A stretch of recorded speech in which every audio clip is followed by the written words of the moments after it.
मेरी शादी वाले दिन मेरा 12 साल का देवर बहुत खुश था। मैंने हमेशा उसे अपना छोटा भाई समझा था और वह भी मुझे भाभी माँ कहकर पुकारता था। पति की मौत होने से कुछ दिन बाद मुझे अकेले सोने में डर लगता, तो मैं अपने देवर को अपने साथ बेड पर सुलाने लगी। सर्दियों की रातें थी और एक बिस्तर में मुझे देवर के साथ सोना बहुत अजीब सा लगता था। देवर मुझसे काफी छोटा था। वो 12 साल की उम्र में भी 18 साल का जवान लड़का लगता था। पति की मौत के बाद मैंने बहुत मुश्किल से ही गुजारा किया था, लेकिन कब तक मैं इस तरह गुजारा करती। उस रात सोचा कि एक बार देवर को आजमा के देखती हूँ। आधी रात हुई तो देवर को हिलाकर देखा तो वह गहरी नींद में था, लेकिन वहां हाथ लगाते ही मेरी आंखें हैरत से फटी की फटी रह गई, क्योंकि उसका 7 इंच। 2 दिन पहले ही मेरा पति इस दुनिया से चला गया था। मेरे घर में मेरे सास ससुर और ननदें भी नहीं थी। मेरे पति का इस दुनिया में अपने छोटे भाई के अलावा और कोई नहीं था। राहुल की उम्र सिर्फ 12 साल की थी। वह मुझसे छोटा था। जिंदगी में मैंने कभी उसे छोटे भाई से ज्यादा कुछ नहीं समझा था। मेरा देवर 12 साल का था। मैंने उसे हमेशा ही बच्चों की तरह समझा था। जब मेरी शादी हुई थी तो वह मेरी शादी वाले दिन बहुत खुश था। कहता था कि मुझे नई माँ मिल गई है, लेकिन मेरी माँ मुझे यही समझाती रहती थी, बेटा तुम्हारा देवर तुम्हारा बेटा नहीं है, इससे फासले पर रहना। थोड़े अरसे के बाद वह बड़ा हो जाएगा, फिर उसका और तुम्हारा पर्दा लाजिम होगा। इसलिए तुम अभी से इसे आदत डालो कि वह तुम्हारे कमरे में बिना रोक टोक न आया करे। मैंने बहुत बार देखा है कि तुम्हारा देवर बिना वजह मुंह उठाए तुम्हारे कमरे में आ जाता है। बेटी, तुम्हें ऐसा नहीं करना चाहिए।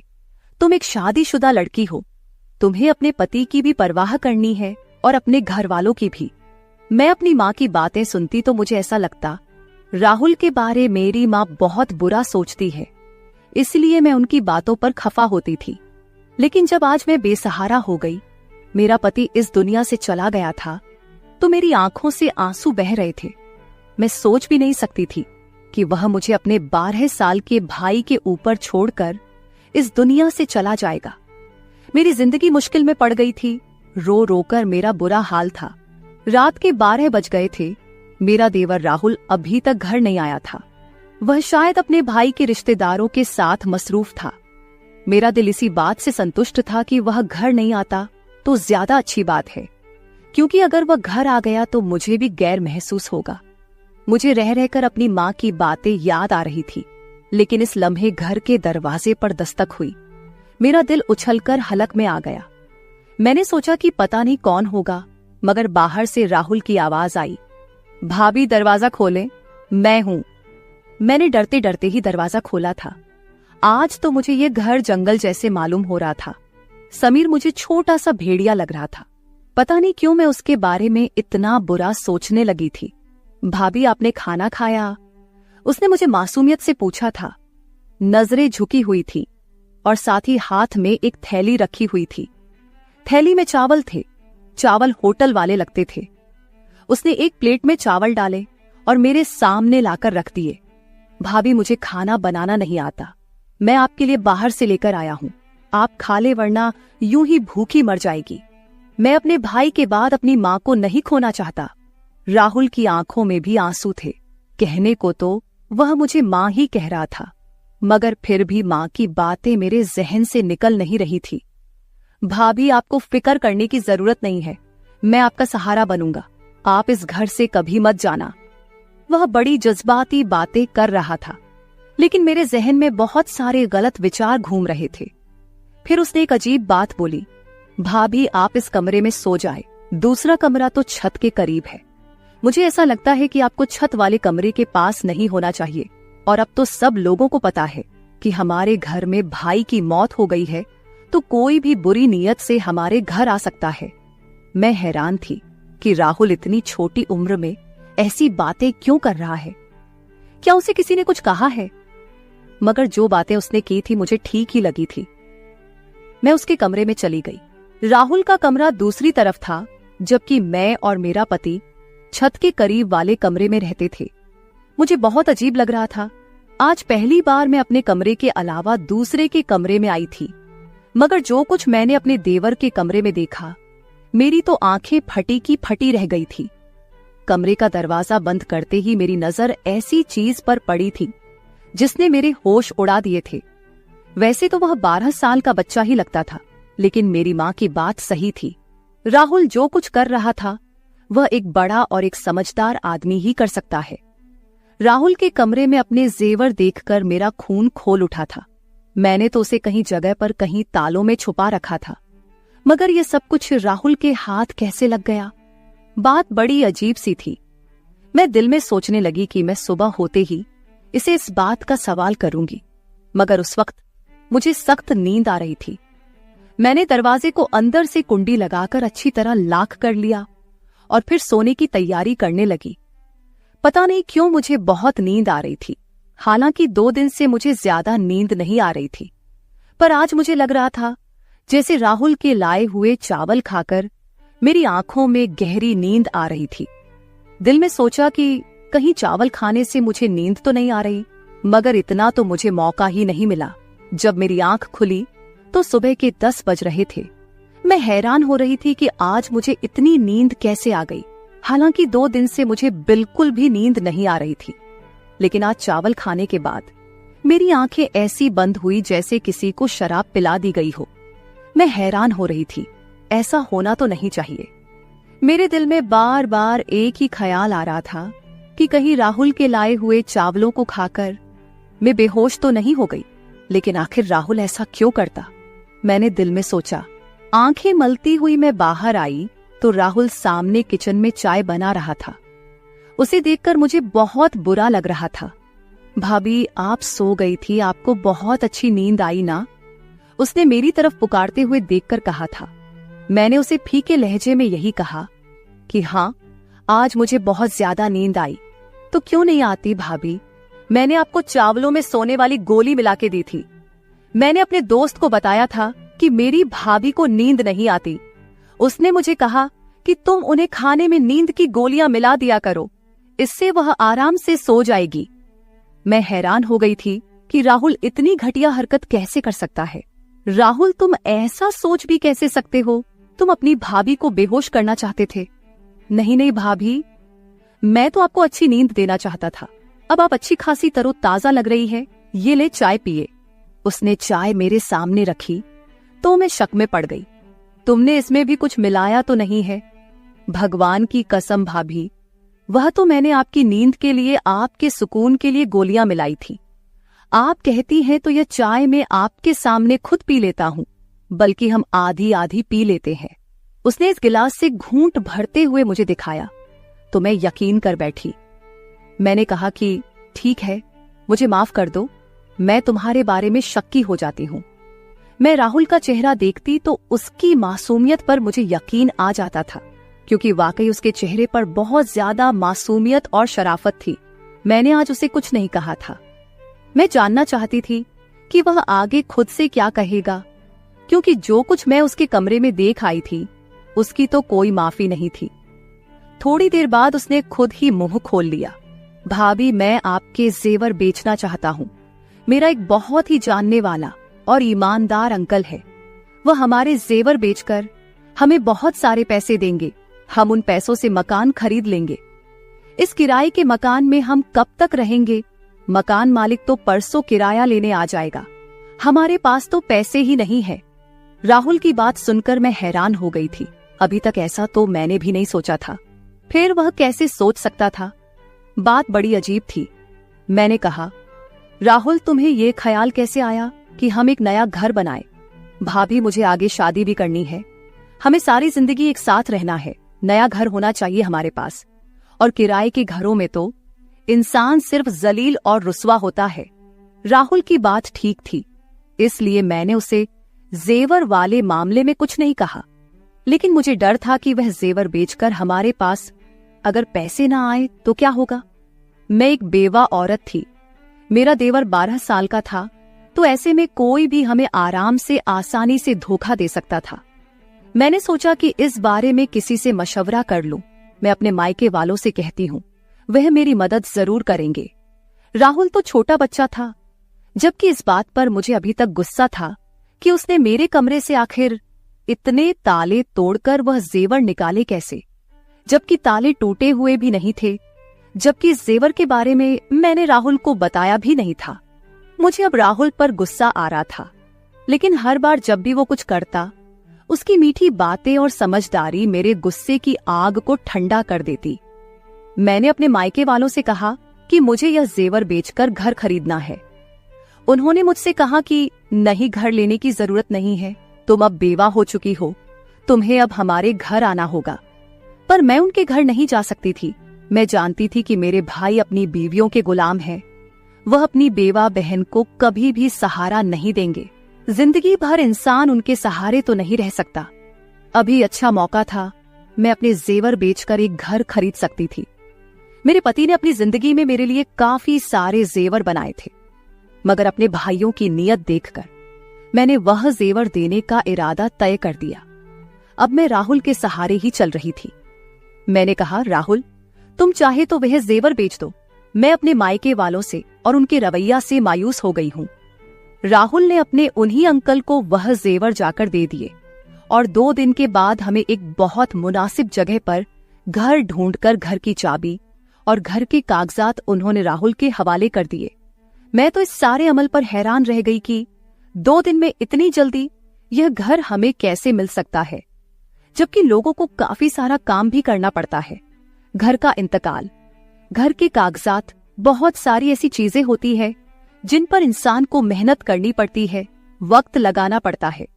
जब राहुल ने कागजात लाकर मेरे हाथ में रखे तो मैं हैरान रह गई थी। वह था तो 12 साल का, मगर उसकी सोच बड़ों वाली थी। फिर उसने एक अजीब सी बात कही। कहने लगा कि भाभी, हम सारा घर साफ कर लेंगे, तो आपसे जरूरी बात करनी है। आज राहुल की आंखें तो अजीब सी लग रही थी। उसकी नजरों में कोई अजीब सी बेचैनी थी, जिसे देखकर मैं समझ नहीं पा रही थी कि वह मुझसे क्या कहना चाहता है। उस वक्त मैं जल्दी में थी। हमने घर में सारा सामान भर दिया था। अब हमें आगे की फिक्र थी कि हमारा खाना पीना और राशन कहां से होगा, जबकि मैंने तो कभी जिंदगी में बाहर जाकर कोई नौकरी भी नहीं की थी। फिर राहुल ये क्यों कह रहा था कि उसे मुझे कोई जरूरी बात करनी है? पता नहीं उसे मुझे क्या बात करनी होगी। मेरे जहन में बहुत सारे सवाल थे, पर मैं फिलहाल चुप रहना चाहती थी। शाम को मैंने सारा सामान अपनी अपनी जगह पर रख दिया था।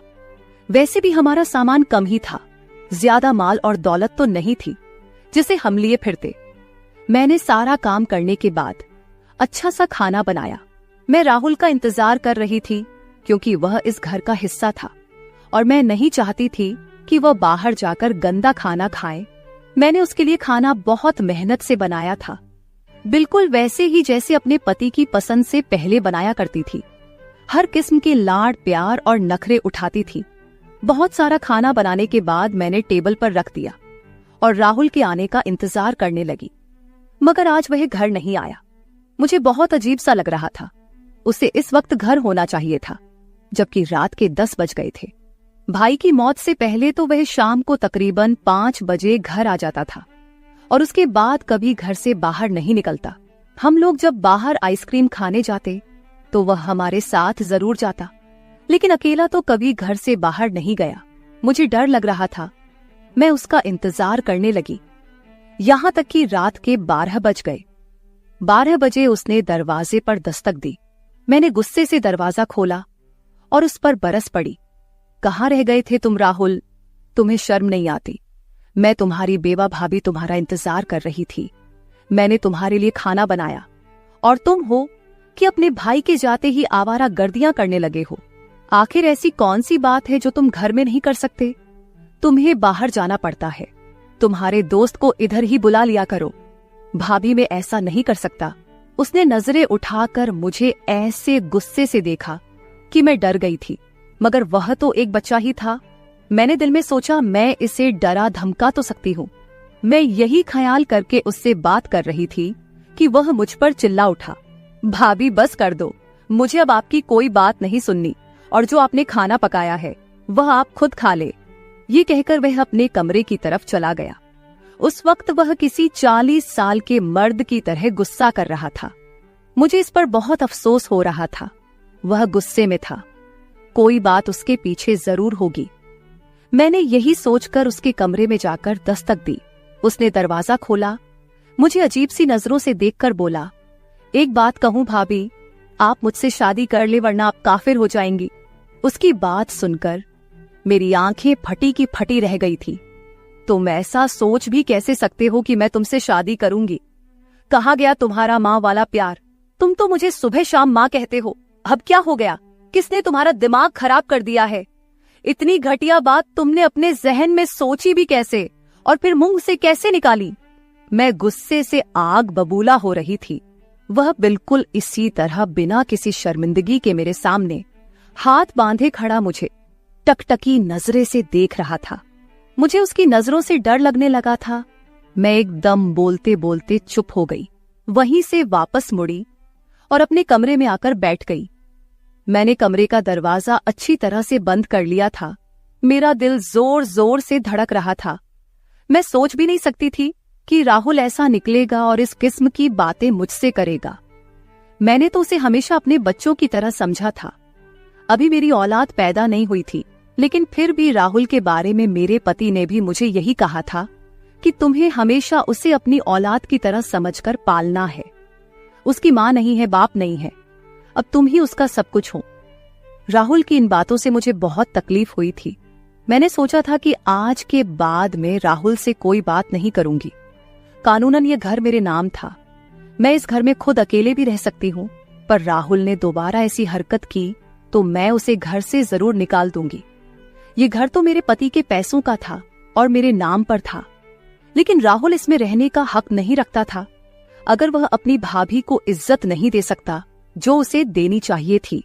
मेरी खामोशी अब गुस्से में बदल गई थी। सुबह उठते ही मैंने राहुल के कमरे का दरवाजा जोर जोर से पीटना शुरू कर दिया। फिर मुझे एहसास हुआ कि उसके कमरे का दरवाजा तो अंदर से बंद नहीं था। मैंने जब बाहर से दरवाजा खोला तो आगे से कमरा खाली था। कमरे में कुछ भी नहीं था। राहुल कहाँ गया? मैं दिल में सोचने लगी। मेरा दिल गुस्से से धड़क रहा था। मैंने बाहर वाले दरवाजे पर नजर डाली तो दरवाजा बाहर से बंद था। इसका मतलब राहुल मुझे घर में कैद कर गया है। मैंने दिल में सोचा तो मुझे उससे नफरत होने लगी। इतना सा है, उम्र भी 12 साल है और हरकतें देखो। मैंने यही सोचकर अपने मायके जाने का फैसला कर लिया, लेकिन फिर याद आया कि मैं तो इद्दत में हूं। यूं बार बार घर से निकालना अच्छी बात नहीं है। बस यही सोचकर मैं बेबस होकर बैठ गई थी। पति की मौत को महीना हो चुका था।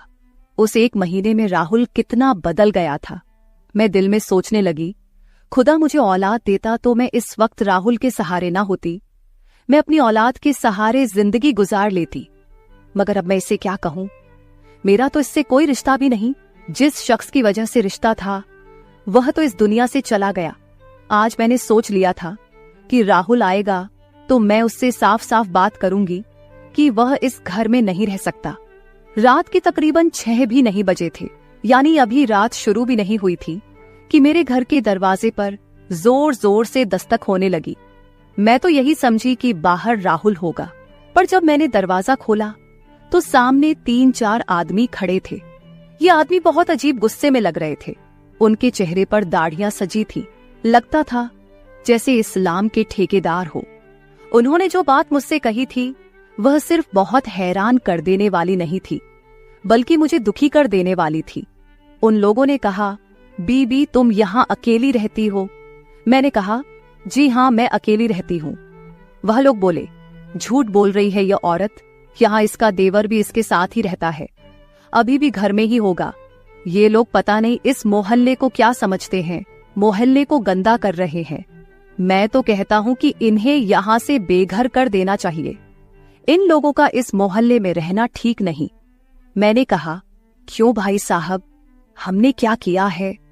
अरे बीवी तुमने क्या किया है ये तुम हमसे पूछ रही हो? तुम अपने 12 साल देवर के साथ इस घर में अकेली रहती हो। तुम्हें पता है कि तुम्हारा पति मर गया है।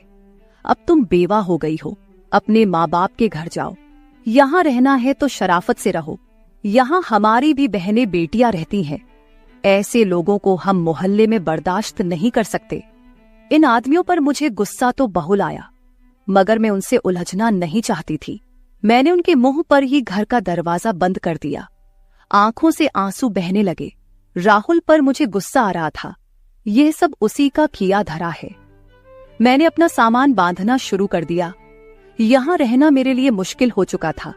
मैं जानती थी कि राहुल ने ही मेरे बारे में ऐसी बातें फैलाई होगी जैसे मैं बहुत गुनहगार औरत हूं। सच कहते हैं, ये दुनिया अकेली औरत को खा जाती है। भगवान सबकी इज्जत को हिफाजत में रखे। तो मेरे प्यारे दोस्तों, ये थी हमारी आज की छोटी सी कहानी। आपको यह कहानी कैसी लगी कमेंट करके जरूर बताएं। अगर आपको यह कहानी पसंद आई हो तो इसे लाइक करें और अपने दोस्तों के साथ शेयर करें। अगर आप ऐसी ही और भी इंटरेस्टिंग और रोमांटिक कहानियां सुनना चाहते हो तो चैनल को सब्सक्राइब जरूर कर ले और बेल आइकॉन ऑन कर ले ताकि आपको मेरी आने वाली नई वीडियो की सूचना तुरंत मिल सके। कल मिलेंगे एक और नई कहानी के साथ। धन्यवाद।